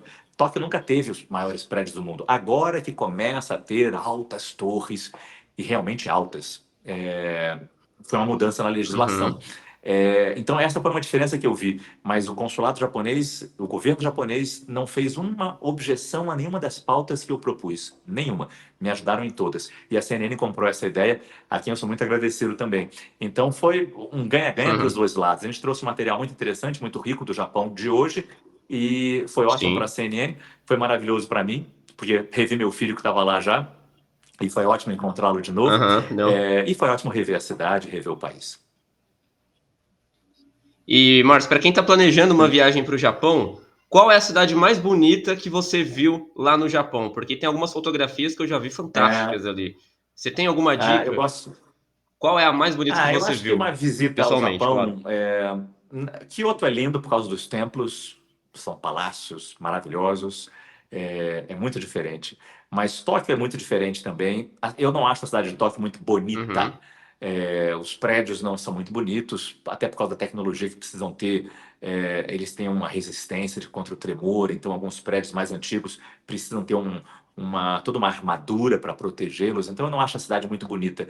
Mas é uma cidade muito interessante porque ela é muito limpa, apesar de ter, sei lá, o dobro dos moradores de São Paulo. Se a gente pensar na região metropolitana de Tóquio, você não vê um papel no chão, você não vê você não ouve uma buzina no trânsito.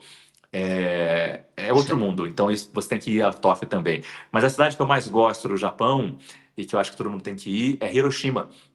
Foi castigada pela bomba atômica Uhum. em 1945, Sim, sim. e se reconstruiu.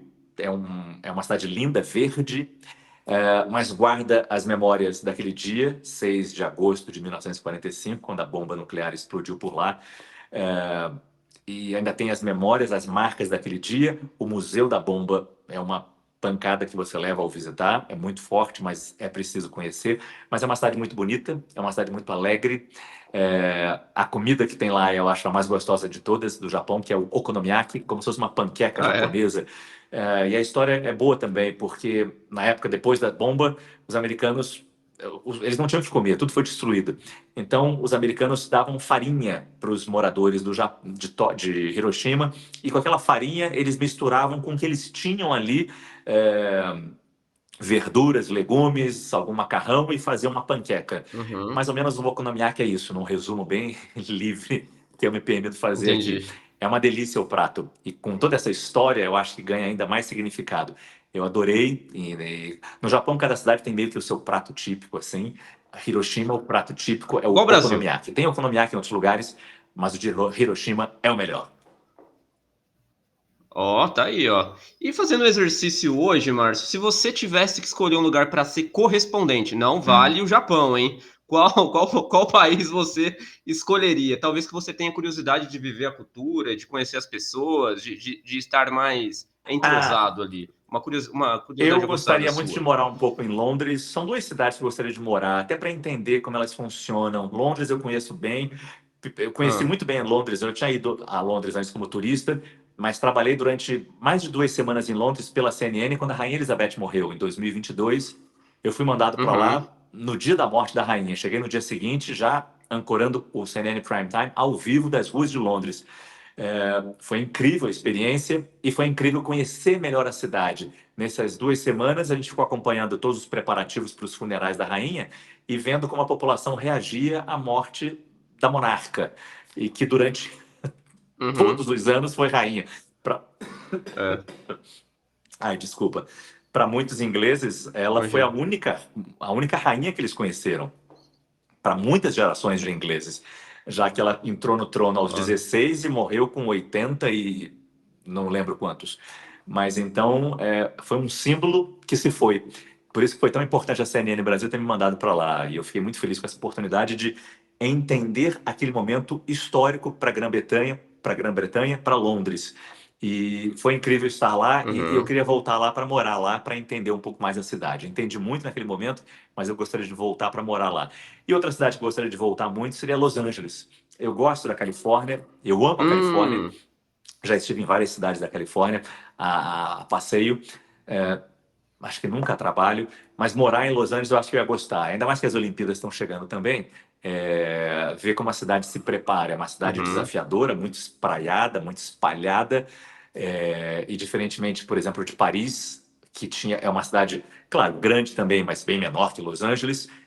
Tem um metrô que funciona perfeitamente. Eu fui também para as Olimpíadas de Paris em 2024 pela CNN, fiz o jornal de lá ao vivo todos os dias, cobrindo os jogos, e vi como a cidade funcionou perfeitamente. Era como se não houvesse Jogos Olímpicos na cidade. Uhum. Tinha muito turista, mas o metrô funcionava bem, o ônibus funcionava bem, a bicicleta funcionava bem. Era impressionante como uma cidade, por ter um bom transporte público, funcionou perfeitamente. Los Angeles, que tem um transporte público um pouco mais deficiente, é a cultura do carro na cabeça dos americanos e principalmente na Califórnia, em Los Angeles. Como é que vai ser essa junção da cultura do carro com a necessidade de você ter um transporte público para levar milhares de pessoas que vão chegar àquela cidade e não tem carro, e não vão conseguir alugar carro, porque senão a cidade não vai andar.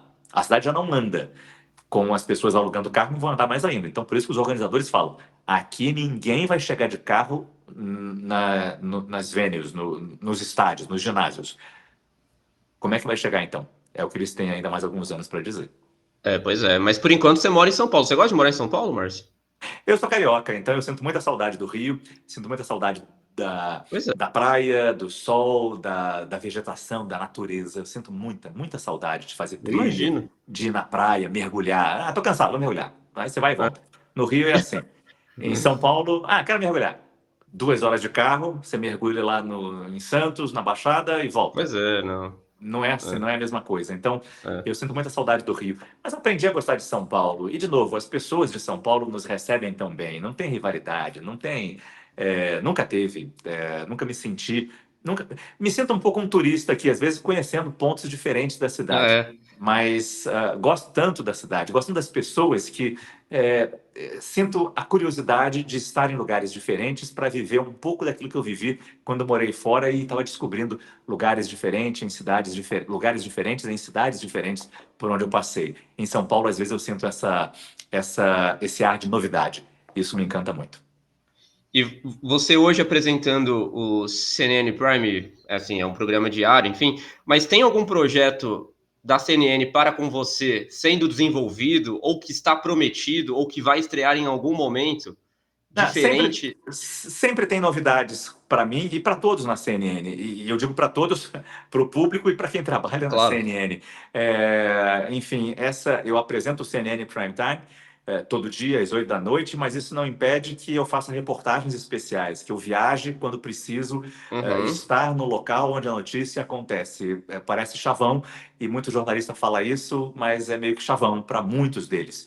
Nós não. Quando a notícia acontece, o CNN Prime Time vai estar lá. Se não comigo, o apresentador do jornal com o nosso correspondente que viajou para lá, entendeu? É um esforço, uma dificuldade para fazer isso, mas eu acho que vale a pena. Então, essa é uma missão que sempre me dão quando acontece algo importante. Por exemplo, no fim do ano, eu já estou me preparando.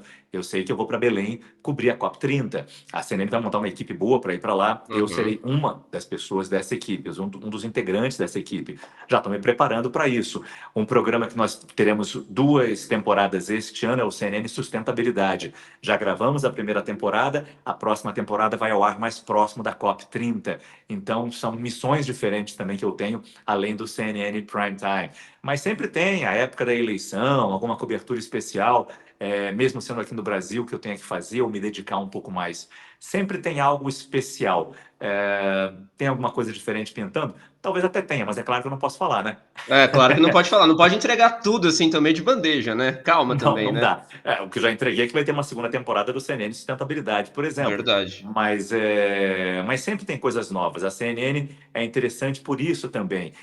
Tem as suas pessoas, mas sempre é, você pode ver de várias maneiras isso. Como somos um canal pequeno ainda, de tamanho, não de Hum, relevância, não de importância, mas de tamanho ainda, de tamanho. isso exige que muitas vezes a gente precise se desdobrar para fazer outras coisas. Eu trabalho muito no meu jornal.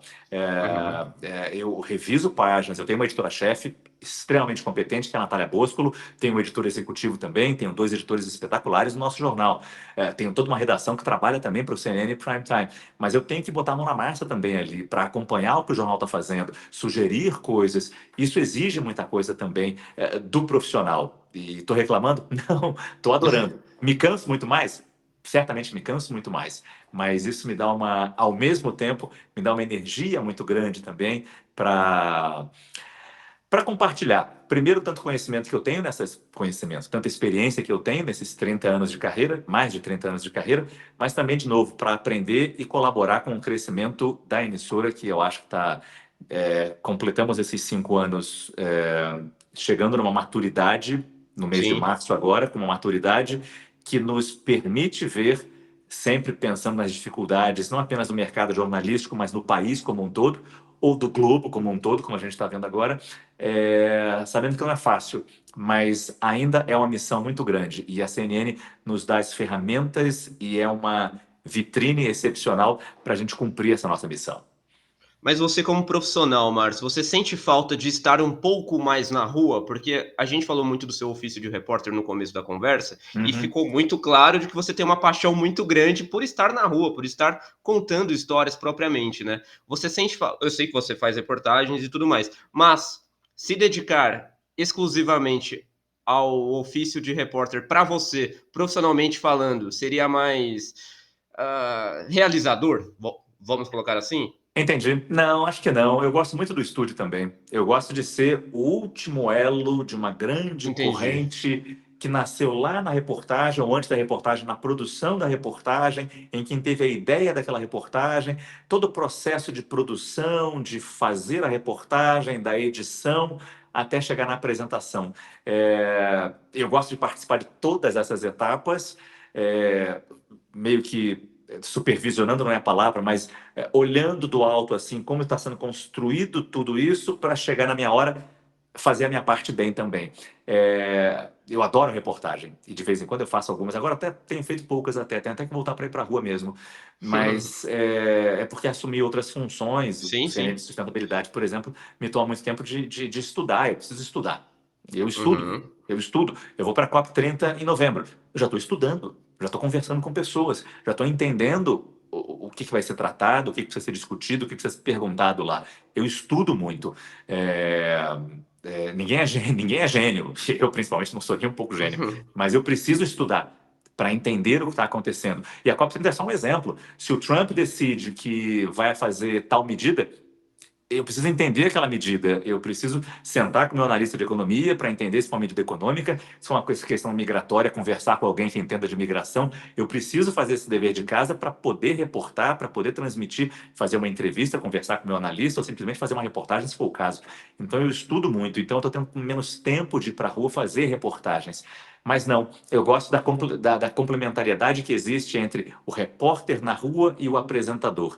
Eu não seria um bom se eu sou um bom apresentador, eu não seria tão bom apresentador assim se eu não tivesse tido a experiência da rua. E acho que a experiência do estúdio ajuda o repórter também para Uhum. entender o que é mais importante, para entender o timing da matéria. É, é, é difícil explicar, mas as duas funções se ajudam ali. Por isso que eu Uhum. acho que é tão importante saber fazer as duas coisas. Eu acho que, bom, pelo menos acham que eu faço bem assim. Não sou eu que vou dizer. Claro, claro que Acham que eu faz faço bem muito assim. bem. Claro que faz. E acha ou não tem certeza, porque quem acha não tem certeza. Tem algum fato histórico que você olha para trás e pensa: "Putz, esse fato eu gostaria de estar lá em loco para fazer a cobertura". Você fez grandes coberturas importantes, mas não dá para estar em todas, né.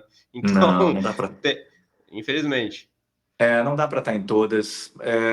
Ah, estar neste momento nos Estados Unidos talvez esteja sendo muito interessante para as nossas colegas que Uhum. estão lá, as nossas correspondentes Mariana Janjacom e Priscila Esbeck. Extremamente estressante. É estressante para quem está aqui. Imagina para quem está lá.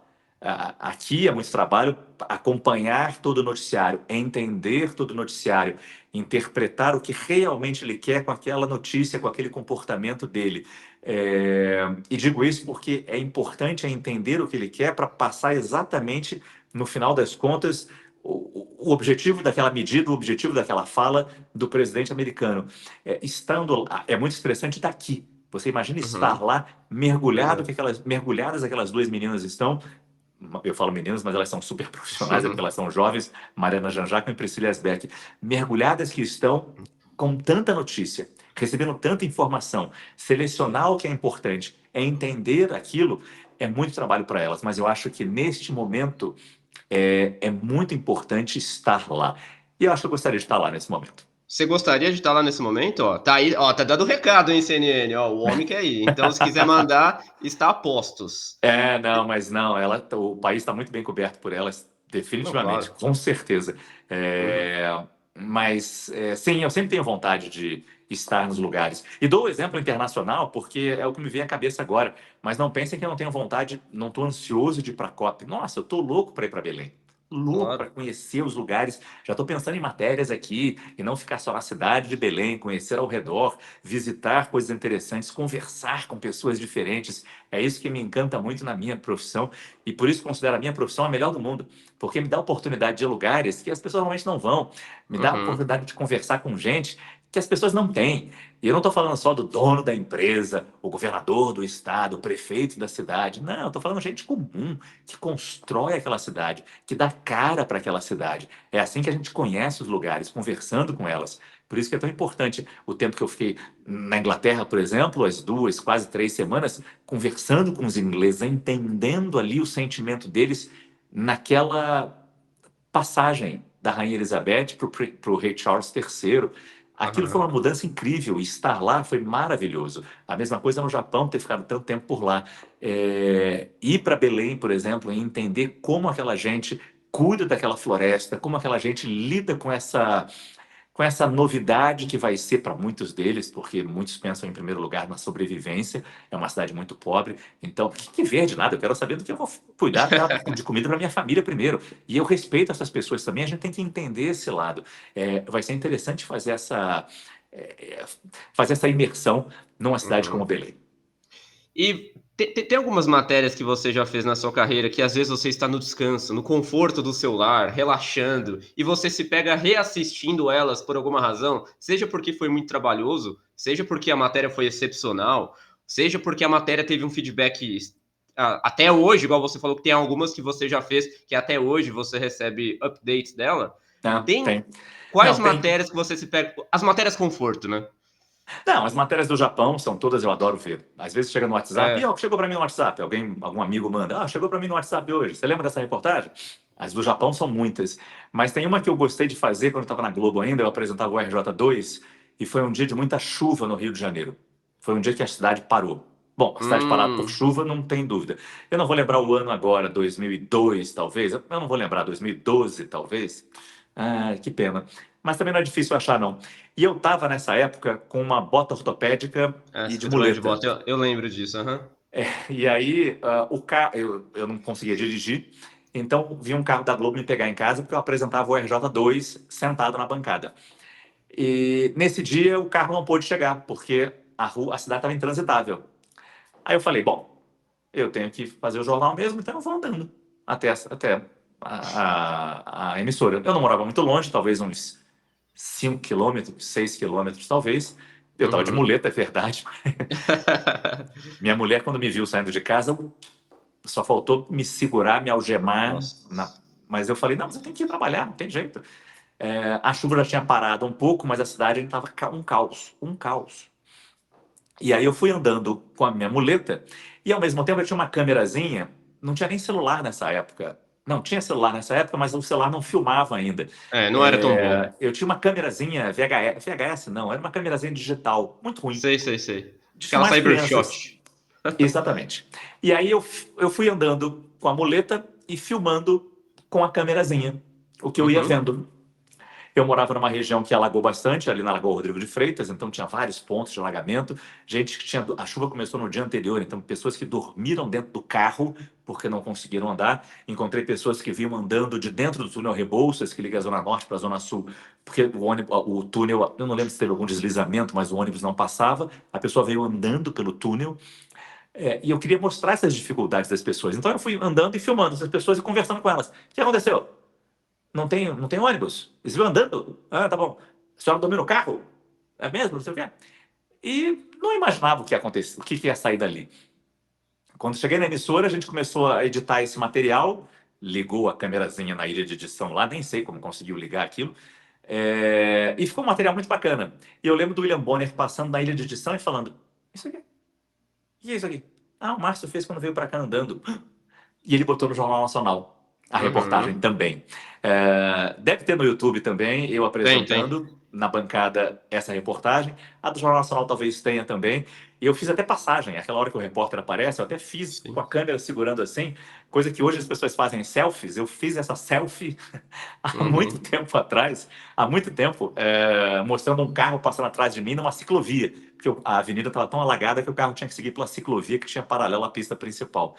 É, Essa reportagem me enche de orgulho, porque apesar de todas as dificuldades que eu estava, físicas mesmo, eu consegui fazer um bom trabalho. E não que me encha de orgulho, porque olha que bom profissional eu fui, não, mas como eu consegui ajudar a contar a história daquele dia tão difícil para minha cidade, com tanta dificuldade. Aham. Eu fico orgulhoso de ter participado daquele momento da história da minha cidade, com essa reportagem. E qual foi o estalo que te deu para começar a produzir uma matéria nesses moldes? Não sei se a palavra rudimentar é certo, mas uma matéria cheia de dificuldades tecnológicas e manuais também, né? O que te deu o estalo? Putz, vou começar a produzir, eu vou começar a fazer. Eu achei que ia dar certo. Primeiro que eu tinha que chegar no meu trabalho. E me Aham, ligaram falando, ó, não tem como buscar, tá tudo alagado, o carro não vai chegar aí. Eu morava numa ladeira, assim, era difícil para o carro subir também, e tava tudo alagado ao redor. É, uhum. Aí eu falei, bom, então tá bom, eu vou tentar chegar aí, então. E fui andando de muleta. Nessa época eu já estava com um pé só. Um pé só, desculpa. Uma muleta só, porque no começo eu estava com Aham, duas muletas, então eu nem podia encostar o pé. Nesse momento eu já podia, eu estava com uma muleta só e podia encostar o pé no chão. Então foi mais fácil, estava com bota ortopédica, mas já era mais fácil. A bota molhou toda, estragou completamente, né? é, Minha claro, mulher quase me claro. matou. Mas, mas deu para fazer. E a câmera também era muito limitada tecnicamente, porque não havia tecnologia. Hoje o telefone celular você transmite do outro lado do mundo, ao vivo, Sim. com high definition, alta qualidade, não tem dúvida nenhuma. Mas naquela época era difícil, não tinha celular que filmasse. Então era na câmera, segurando a câmera assim, meio troncho. É, Mas o que que dá o estalo? O estalo é o senso jornalístico. O estalo é o senso de responsabilidade, de querer mostrar aquele fato.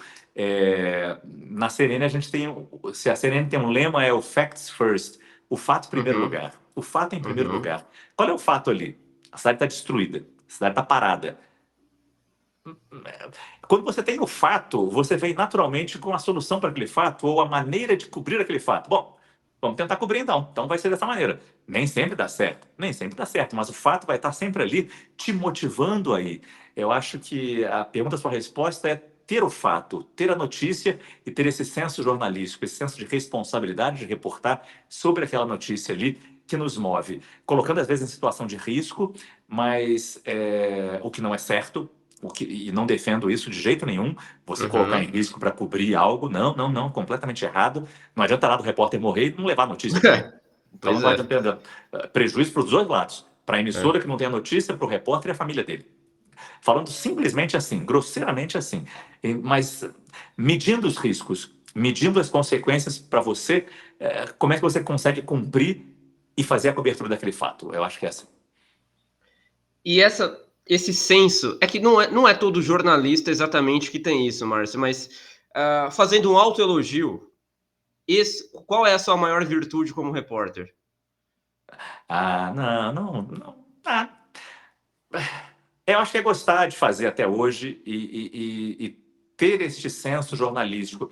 Eu ainda tenho a ideia, e na CNN principalmente sei que não é muito, não é nem na CNN, hoje em dia eu sei que não é muito assim.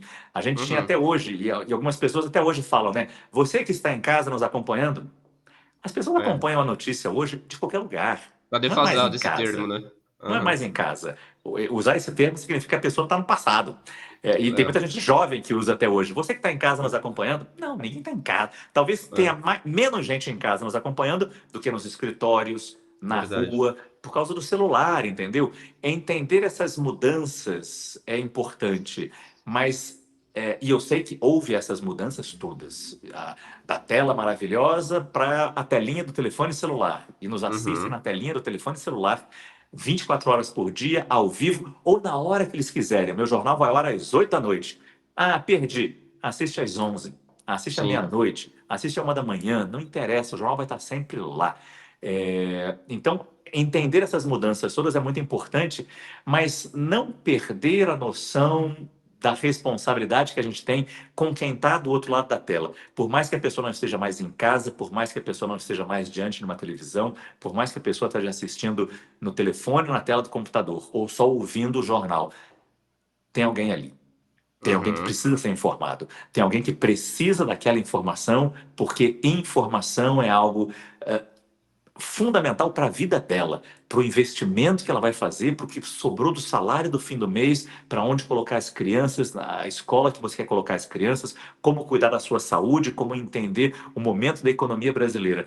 Estar bem informado é fundamental para a vida da gente e entender que você faz um pouco parte dessa responsabilidade de transmitir as informações. Nossa, isso me enche de orgulho e de responsabilidade. Eu acredito que a CNN Brasil ela tem entendido muito rápido, muito antes de outros veículos, até a importância de você estar em todas as plataformas e com conteúdo acabou, já está ali muito rápido, né? Acontece tudo muito rápido. Então, quem quer assistir a CNN hoje consegue assistir de qualquer lugar realmente. Se você perdeu o programa do Márcio, por exemplo, que passa às 8 horas da noite, não consigo assistir, só chego em casa às 11 horas da noite. Não tem problema nenhum. Você vai chegar e assistir, né, Márcio? Tá muito fácil, né? Entender como isso funciona é muito importante também. Entender o que significa ser multiplataforma. Uhum. Eu sempre achei bom ser multiprofissional, ou seja, ser um bom repórter, ser um bom apresentador, estar nos dois lugares. Sempre achei que isso um enriquece o outro, de novo. Uhum. Mas entender agora este momento de multiplataforma, que eu também preciso escrever textos para o site, que eu posso gravar vídeos para as redes sociais da CNN, que eu posso apresentar o meu jornal em outros lugares, porque a tecnologia me permite isso. É entender toda essa evolução tecnológica, não apenas no fazer o jornalismo, mas também na transmissão do jornalismo. Isso é fundamental, não apenas para o profissional seguir sendo importante, seguir sendo valorizado na empresa dele. Esse cara é muito limitado, só faz televisão, não sabe Uhum. escrever, só sabe apresentar. Não, isso aí só faz reportagem, não é capaz de escrever um texto. Estou sendo assim extremista aqui Não, claro. nas opiniões, por favor. São só exemplos, mas é importante que eu entenda essa mudança tecnológica para quem faz e para quem assiste também. Ter a notícia onde a pessoa quiser. A CNN é assim, surgiu uma nova rede, estamos lá. Bota a CNN aí, Uhum. cria logo o @CNN, não sei o que, para a gente estar aí. Esse é o espírito multiplataforma. E isso foi uma lição estando na CNN. E você se adaptou, você, pessoa física, também se adaptou bem às redes sociais. Para quem não segue o Márcio, inclusive sugiro que siga. Ele tem mais de 130 mil seguidores no TikTok, tem mais de 400 mil no Instagram, né, Márcio? Mas você tá sempre dando a notícia, não é que você tá fazendo dancinha, não é que você tá fazendo alguma bobagem, tá? Você tá sempre dando a notícia. Quando é que você percebeu que era importante você usar essa tecnologia e estar presente nessas plataformas também? Eu confesso que eu percebi isso muito cedo. Eu queria fazer logo quando surgiu ainda Facebook, e era só o Facebook, eu acho. Eu já Uhum. queria fazer eu fazendo o RJTV, eu não lembro se o RJTV primeira edição, segunda edição. Eu já queria fazer um boletinzinho, que eu faço até hoje, com um resumo bobo, simples, mas eu acho importante para quem não tem tempo de assistir ou não consegue assistir, um resumo das notícias daquele dia. Eu já pensava em fazer isso naquela época, mas eu me recusava um Nossa. pouco às redes sociais. Não tinha, eu só vim a ter redes sociais no Japão, no fim da minha estadia por lá. é, Deve ter sido 2016 ou 2017. Olha só, muito, muito, Nossa. muito tarde. E sim, eu sou muito envergonhado, então eu jamais faria dancinhas, eu jamais faria outra coisa que não fosse jornalismo. Eu não gosto de Aham. filmar muito meus filhos, eles também não gostam de aparecer muito. Uhum. Então, vida pessoal, divido pouco, talvez mostre um pouco a minha esposa às vezes, a gente pensa em coisas, mas a ideia eu acho que é sempre usar essas redes sociais próprias com o sentido da notícia, entendeu? Não é nem fazendo propaganda da CNN, mas simplesmente dando informação de alguma Claro. forma. Quando aconteceu o assalto que eu fui vítima em São Paulo, por exemplo, é, eu expliquei o que aconteceu, entendeu? É, Uhum. quando eu fui a vítima, eu falei como as pessoas foram legais naquele dia para mim. Eu achei que era uma mensagem importante a passar. É, Pode não ter uma função jornalística isso, acabou tendo muita repercussão porque foi comigo, Sim. algumas pessoas conhecem, então repercutiu bastante, mas eu acho que ali tinha acaba tendo uma função de explicar como as pessoas me ajudaram, como isso foi importante naquele momento tão violento que eu sofri. Meses depois foi a minha mulher que foi vítima de uma tentativa de assalto e ali tinha informação porque ela tinha um carro com uma película protetora e a película impediu que o ladrão entrasse. Não era propaganda de Uhum. película, não era para dizer a marca daquela película, onde eu coloquei aquela película, não, era só para dizer com a Sim. película talvez tenha até salvado a vida dela e do meu filho que estava no carro. Uhum. Que a gente não sabe o que pode acontecer nesse tipo de coisa. E o ladrão desistiu. Quando sentiu na batida, o vidro rachou, mas não entrou o vidro para dentro e ele não teve acesso ao carro. Então ali talvez tenha sido também uma notícia, uma informação Uhum. relevante para as pessoas. E também teve muita repercussão. Então eu uso as redes sociais um pouco nisso. Muito para distribuir informação, rebater Uhum. notícias da CNN Portugal, da CNN Internacional, mas também para dar as minhas notícias ali, o que eu julgo, que eu considero importante. E você teve alguma dificuldade, não só às vezes na questão tecnológica, mas assim, de posicionar a câmera, nossa, como é que eu falo, que texto que eu uso, que linguagem que eu uso? Você teve algum tipo de dificuldade para começar e para engrenar em rede social, Márcio? Todas. Todas? Todas. Todas? Entender como funciona a rede, Ah, características. Até hoje eu não sei o perfil de cada rede. Eu vou botando, eu vou postando, às vezes dá certo, às vezes não dá. Não dá. Às vezes não dá repercussão como você imagina. ah, Esse vídeo vai alcançar muita gente. Alcança pouco. aham, Outro dia eu estava em Brasília fazendo a eleição do presidente da Câmara. A gente fez o CNN Prime Time de Brasília, no aham. começo do ano. E eu gravei um vídeo depois para o TikTok falando o que aconteceu ali, fazendo um resumo daquela notícia sobre a Sim, sim. eleição do Hugo Mota e do Davi Alcolumbre, presidentes da Câmara e do Senado. Nossa, teve muito view, teve milhares de views no TikTok.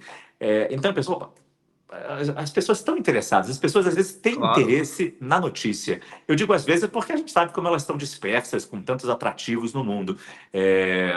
O que eu acho uma pena, não pela minha carreira, não pela minha profissão, não pelo jornalismo em si, mas pela informação, da importância, da relevância que é ser bem informado, estar bem informado. E você lê os comentários, repercussão nas suas redes sociais, você não tem hater, você é um cara que não tem hater. É, Você lê o que o pessoal te manda, direct de Instagram, no TikTok, você lê os comentários, você acompanha o que você mesmo publica ou você publica e larga lá para ver o que acontece? Não, eu até acompanho para ver as visualizações, para entender. De novo, para entender, porque, de novo, eu não entendo muito bem como funciona, mas eu sei que os profissionais também, eles falam também, né? Não, Márcio, fica tranquilo, a gente também não entende porque alguns posts viralizam, outros não viralizam. É o Não sabem. algoritmo. Quem falar que sabe é mentira. Eu sei que É, tem pessoas que têm milhões de seguidores e, naturalmente, ela posta um espirro, milhões de comentários. é, Entender como eu não tendo milhões de seguidores, mas às vezes milhões de pessoas assistem aos meus vídeos, é o meu exatamente. objetivo, saber como funciona. Mas eu acompanho alguns comentários, sim. Não dá tempo de ler todos os comentários, vou ser muito sincero, não dá tempo de ler todos os comentários. Eu tenho alguns haters, sim. Tem algumas pessoas que não Você gostam de tem? mim. Tem, é Ah, normal. Não haters, mas pessoas que. E a gente sabe como o jornalismo foi bombardeado nos últimos anos. sim. E até hoje é vítima de ataques por uma parte da população que não entende a relevância da nossa profissão. Há críticas a serem feitas, que façam as críticas. Eu não tenho problema nenhum em receber crítica. Aliás, eu adoro receber crítica. É a crítica que nos permite pensar, opa, será que eu fiz errado isso aí? Não, vamos raciocinar aqui, vamos refletir aqui. É a crítica que nos faz refletir. Então, mais do que Uhum, elogio, muito mais do que elogio, é a crítica que uhum. percebe, peraí, eu errei aqui? Vamos ver o que eu errei aqui. Tem uma mudança de rumo a ser feita aqui ou não? Não tem problema nenhum receber crítica. O problema é quando a crítica é falsa, é vazia, é fruto da polarização que a gente vive no nosso país. Sem querer Uhum. levar a conversa para a política, que não me agrada nem um pouco. Mas nesse caso do meu assalto, por exemplo, eu recebi um monte de crítica. Tá vendo? O candidato que você votou defende Ah, esses não. bandidos. As pessoas não sabem em quem eu votei Ah, meu Deus para do céu. dizer e dizendo que eu fui o culpado do meu assalto porque eu votei em tal candidato. As pessoas não sabem em quem eu votei, porque eu nunca falei, nem vou falar em quem eu votei. Eu não acredito a violência na cidade, no país, por causa desse ou daquele candidato, desse ou daquele político, nem um pouco. Se for acreditar algum, acredito a Claro. todos, porque é um problema histórico, mas você é vítima disso. E tudo bem. Eu não vou dizer que é normal, é absolutamente anormal vivermos é absolutamente anormal vivermos nesses tempos. Mas a gente percebe que isso está acontecendo não apenas no Brasil, mas no mundo inteiro. Não é normal, mas é comum, né? E aí a gente tem que, de novo, respirar fundo, renovar as nossas crenças para continuar trabalhando da maneira que a gente sempre trabalhou, porque eu sei que o meu trabalho é importante, eu sei que o meu trabalho salva vidas e eu sei que o meu trabalho pode ajudar a mudar esse país, dando principalmente consciência para as pessoas, Perfeito. senso crítico, um olhar de como as coisas estão e fazer com que elas pensem na casa delas, do outro lado da tela. Como é que eu estou aqui? Em cima do que ele está falando, em cima do que ele está mostrando, em cima dos fatos que ele está reportando, como é que está a minha vida aqui? O que aconteceu? Como é que eu agi? Eu acho que esse é um dos elementos mais importantes do jornalismo também, fazer as pessoas refletirem, não apenas informar, mas também formar as pessoas.